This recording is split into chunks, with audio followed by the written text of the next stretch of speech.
D'abord, on va écouter hop, le témoignage du coup d'Emma, qui ne culpabilise pas alors qu'elle trompe objectivement son copain. Oui, on D'accord. regarde ce que la société pense. J'ai trompé mon mec. Je trouve pas ça bien forcément de l'avoir fait, mais je me sens pas du tout coupable en fait. Comme sentimentalement, en fait, je suis très attachée à lui et que en fait, je suis amoureuse de lui.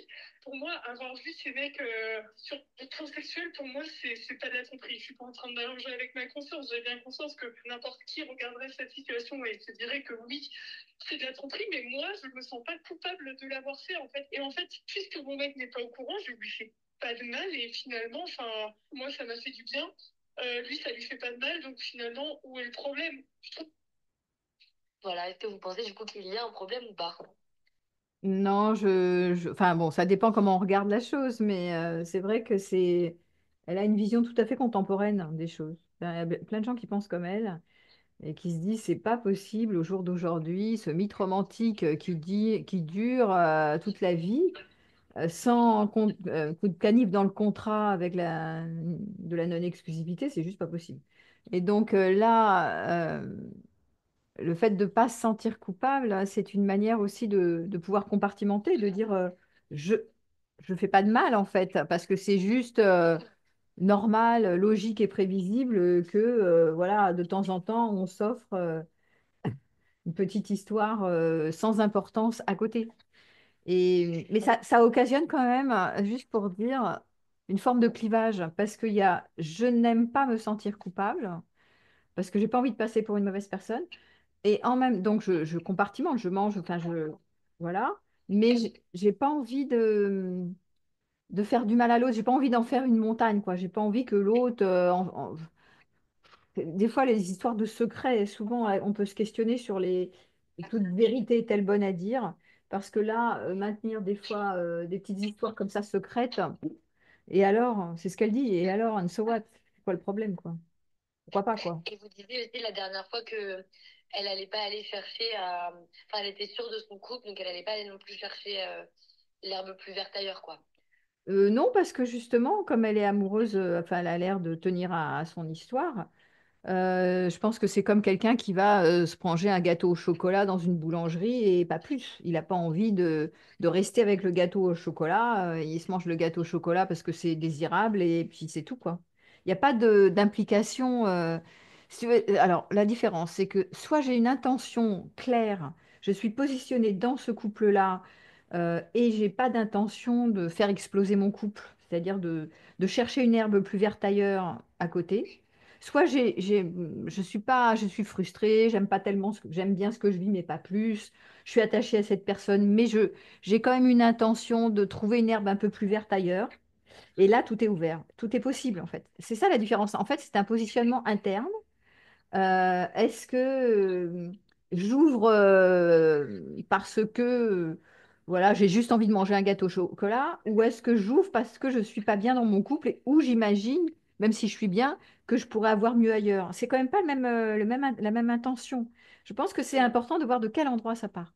Et dans son histoire à elle, on voit que l'intention est claire. Elle n'a pas du tout envie de trouver quelqu'un d'autre ailleurs, pas plus que ça, quoi. Voilà. Ok. Maintenant, je vais vous faire écouter du coup l'histoire de Titouan qui enfin, fait plusieurs relations libres depuis 4 ans maintenant. Il nous explique pourquoi. Moi, j'avais un grand problème avec tout ce qui était jalousie et possessivité. Pour moi, c'était des sentiments que je ressentais comme assez toxiques. Du coup, dans les relations libres, j'ai l'impression que c'est vraiment un sentiment qui est quasiment pas apparent. En fait, on n'a pas de jalousie à avoir. Enfin, je trouve qu'à partir du moment où on est très clair sur les termes, bah, on retrouve pas ces sentiments justement néfastes un peu. Est-ce que vous êtes d'accord?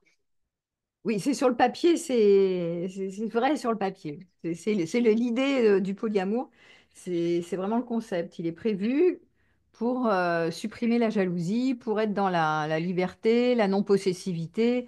Donc un amour plus on donne, plus on reçoit, plus on reçoit, plus on donne. Enfin, quelque chose qui enrichit plutôt qu'autre chose, c'est le principe. Grâce à la non-jalousie et au consentement, il y a l'authenticité, hein, le consentement des partenaires et la vérité, vivre en vérité. Donc, c'est des concepts qui sont super magnifiques. Après, il faut le tenir dans la réalité, sur le terrain. voilà, et pratico-pratique, ça défie les lois de l'attachement pour les gens qui sont en couple.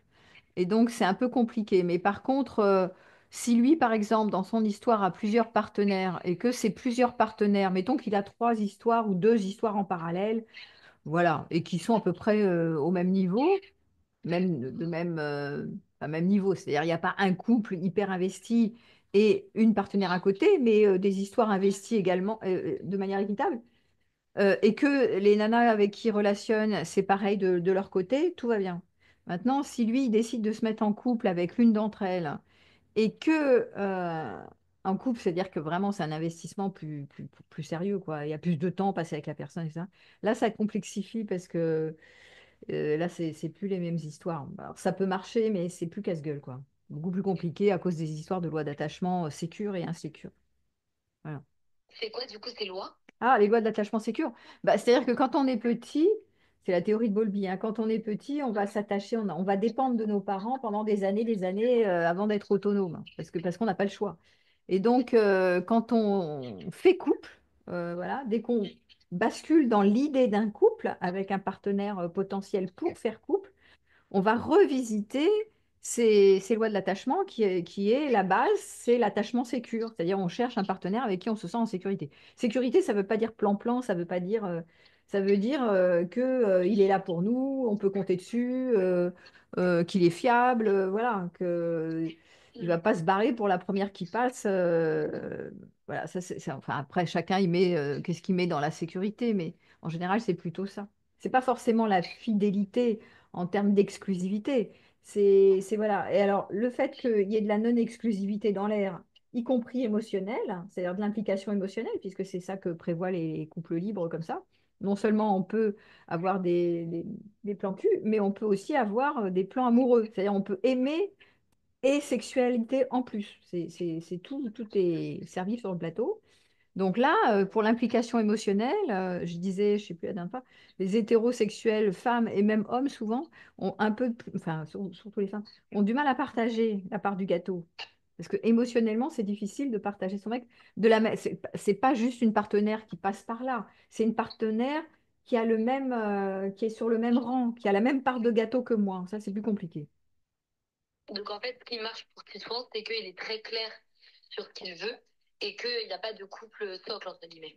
Ben pour l'instant, pas. Ça part pas comme ça, son histoire. Donc, pour l'instant, il doit avoir des partenaires comme ça qu'il investit et que elles aussi, probablement, elles investissent aussi. Mais c'est pas en mode couple, quoi. Voilà, c'est pas une qui est choisie parmi les autres pour faire couple. C'est un peu différent, là. Donc là, Ok. ça peut fonctionner, Et hein. enfin, j'avais une dernière question. C'était du coup sur l'idée de justement, est-ce que les relations plurielles, le Ouais, polyamour ou même ouvrir son couple, vous m'aviez parlé du fait que c'était sympa d'explorer à deux, que ouais. ça pouvait être une bonne exploration Oui. pour un couple.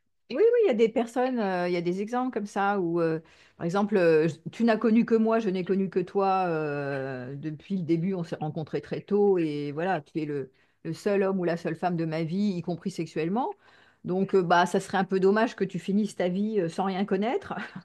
Donc, il y a des gens qui ouvrent comme ça ou que ça fait long. Soit c'est des cas de figure comme ça ou des cas de figure où ils se disent, bon, bah voilà, ça fait un moment qu'on est ensemble et que ça serait pas mal d'explorer, d'ouvrir un peu, de voir qu'est-ce qui se passe si on ouvre. Alors souvent, il y en a un des deux qui est ouvert, enfin, qui a envie d'explorer.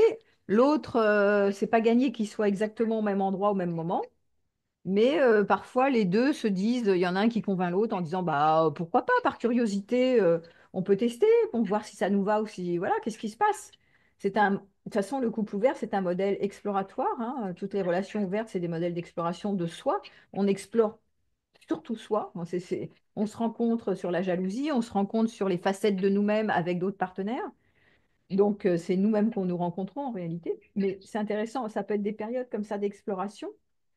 C'est plus facile quand les deux, donc quand il y a une base de sécurité, c'est-à-dire que les deux sont d'accord pour explorer, en mettant des ajustements. Justement, on teste le truc, mais on ne s'insécurise pas, on ne se fait pas un harakiri en plein vol, quoi. Donc à chaque fois, en général pour les polyamoureux, il y a des règles de communication, c'est-à-dire de régulation.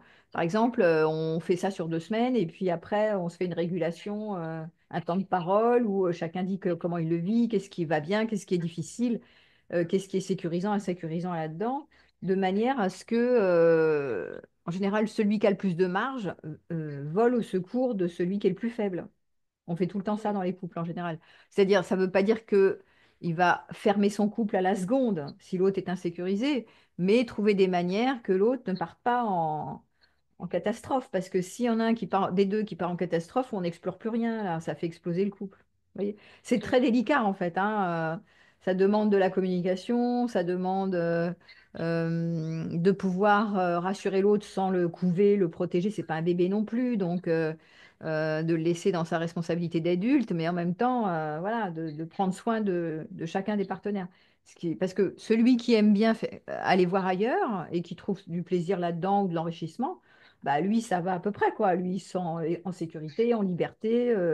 Lui, c'est top pour lui. Après, est-ce que l'autre gère de la même manière? Même les polyamoureux avec plusieurs partenaires, est-ce que les autres gèrent bien? Des fois, il y en a qui gèrent bien, il y en a qui gèrent pas bien du tout, en fait. Et ça peut être des débuts difficiles, et puis après, ça va mieux, et puis il faut équilibrer. En fait, ça nécessite beaucoup, beaucoup de communication. Et surtout de Oui, voir qu'est-ce qui me correspond, jusqu'où j'ai de la marge pour partager, jusqu'où j'ai de la marge pour pas être jaloux, jusqu'où j'ai de la marge pour équilibrer aussi. Parce que c'est bien quand c'est équilibré, c'est-à-dire que les deux parties, quand il y a un déséquilibre, équilibré, ça veut dire que toi, t'en as un et moi, j'en ai un. Alors, si toi, tout seul, t'en as un et moi, j'ai rien du tout, et que toi, tu vois souvent ta copine et moi, niet, niet, j'ai rien du tout en magasin, c'est un peu rude, quoi.